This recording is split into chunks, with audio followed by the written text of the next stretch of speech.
तो हेलो छात्रों, आज का टॉपिक बहुत ही अहम है और बहुत ही ज़्यादा सिंपल टॉपिक कह सकते हैं आप।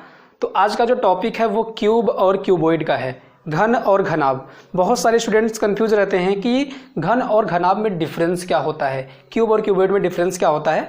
तो वही चीज़ें मैं आपको डिस्कस करूँगा और जो भी फॉर्मूला होता है उसके सरफेस एरिया का और उसके वॉल्यूम का, उसको मैं आपको यहाँ पे डिस्कस करूंगा। तो आइए स्टार्ट करते हैं। सबसे पहले मैं आपको घन के विषय में बताता हूँ कि घन क्या होता है, क्यूब।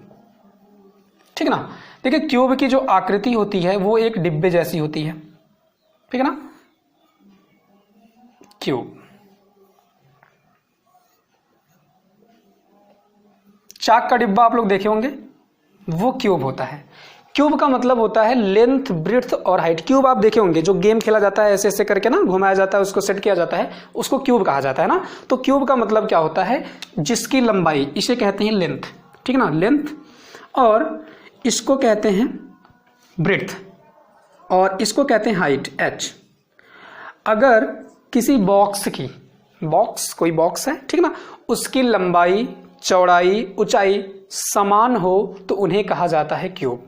उन्हें क्या कहा जाता है, घन। जैसे कभी कभी रूम होता है ना, हम रूम में बैठे हैं तो रूम में कितने फलक होते हैं, 6 फलक होते हैं। एक इधर का दीवार होता है, एक इधर का दीवार, 2 हो गया, एक उधर का, एक इधर का, 4, एक छत होता है और एक फर्श होता है, तो 6 फलक होते हैं। तो 6 फलक यहाँ भी है, देखो, एक फलक ये हो जाएगा, एक फलक नीचे वाला 2, इधर का फलक, इधर का फलक, 4 हो गए, और एक सामने का और एक इसके पीछे का, तो 6 फलक हो जाएंगे। ठीक है।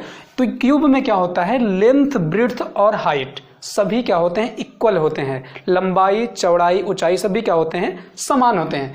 लेकिन अगर बात की जाए क्यूबॉइड की, घनाभ, ठीक ना, घनाभ में क्या होता है, यहां पे लेंथ, ब्रेड्थ और हाइट सभी अलग अलग होंगे।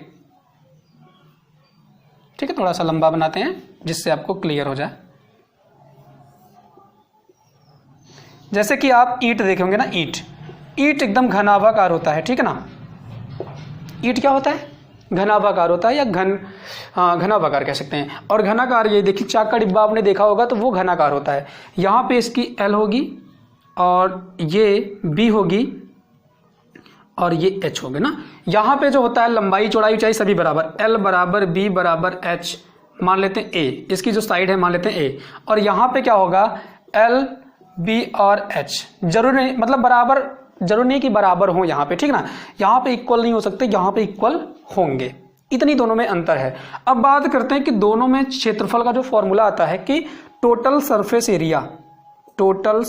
एरिया ना, या संपूर्ण पृष्ठ का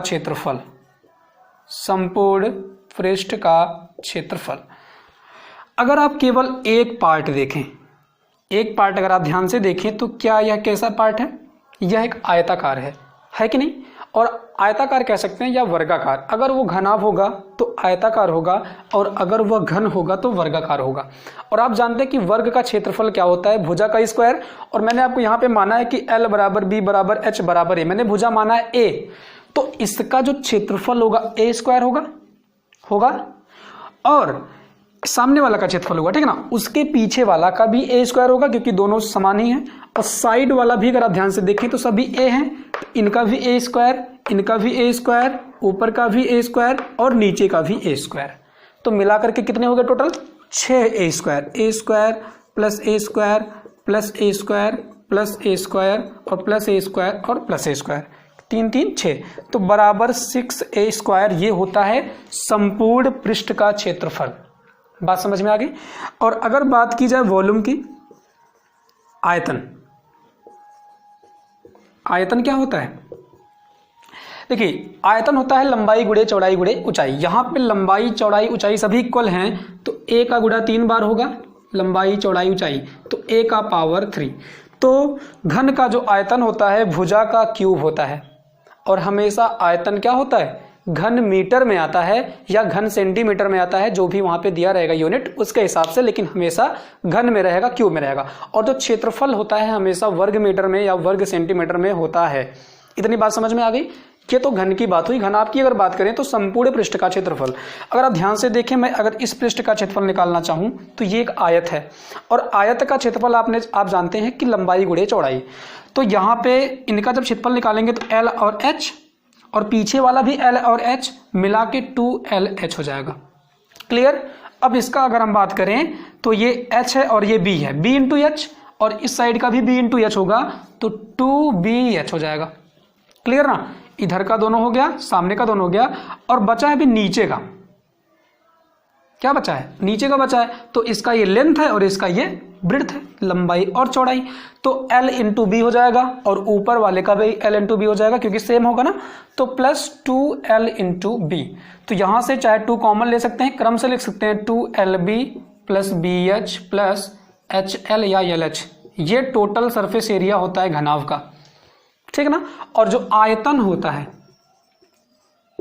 वॉल्यूम क्या होता है इसका, आयतन क्या होता है, L into B into H, length into breadth into height, या लंबाई गुणे चौड़ाई गुणे ऊंचाई। तो ये दोनों में डिफरेंस है और ये दोनों को फॉर्मूला है। तो यही दोनों में डिफरेंस है। यहाँ पे क्या होता है, लंबाई चौड़ाई ऊंचाई इक्वल होता है और यहाँ पे अलग अलग होते हैं। बात समझ में आ गई। तो आज के वीडियो में इतना ही। आपको ये फॉर्मूला याद रखना है, इस पे क्वेश्चन काफी पूछे जाते हैं। और आगे के वीडियो में मैं आपको बताऊंगा घन और घनाभ हो गया है, अभी बचा हुआ है क्या, बेलन बचा हुआ है, सिलेंडर बचा हुआ है और कोन बचा हुआ है। ठीक है, कोन बचा हुआ है, स्फीयर गोला बचा हुआ है। तो ये सभी जो अभी बचे हुए हैं इनको मैं अगले वीडियो में आपको बताऊंगा। तो आज का बस टॉपिक जो था इतने पे ही रोका जाता है। तो अगर आपको पसंद आया हो तो लाइक कीजिएगा और अधिक से अधिक शेयर भी कीजिएगा। थैंक यू, मिलते हैं नए वीडियो में, धन्यवाद।